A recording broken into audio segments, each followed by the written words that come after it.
Well, about 55 years ago, I saw Salvador Dali's St. John of the Cross and brought it with me when I came here. And then I started adding pictures. And now we have 240.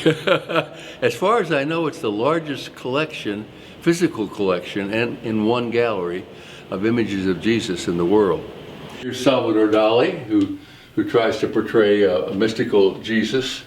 And so, anyway, the idea of Jesus being the human face of God, starting off as a baby. You know, the first picture we get of God is of God crying and pooping in his pants. My theology and my practice, I think Christianity is all about Jesus. And then Jesus is all about us. He's the light of the world, but he said also we're the light of the world. So we're just like him potentially, and that's the idea, to identify with him and his humanity and divinity and our own and own it. Images grab us in a way, for most of us, that just words don't or propositions don't. And actually Christianity, Paul says in Colossians, Jesus is the image of the invisible God. That God knew, she knew to communicate with us, she had to have an image that we could grab hold of. So whether it's Buddha or Krishna or Jesus or whoever it might be, the images grab us. So I think that'll have the lasting impact. After the temporary physical images are gone, the message of Jesus, of his inclusive love, and will continue on. Here's the first image of Jesus laughing that appeared publicly was in Playboy magazine about in the 1960s, or 70s rather. Leave it to Playboy, huh? And I just love this. A lot of the pictures are mystical. I'm a mystic.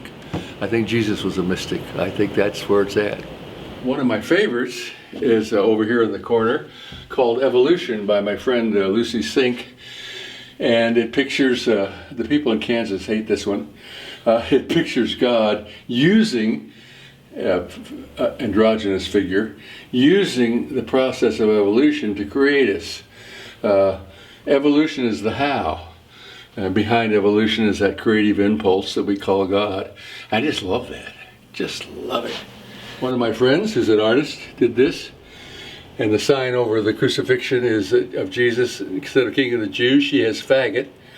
Not because Jesus was gay, but because Jesus represented anybody who's oppressed, especially on the cross, because he spoke out for all the oppressed.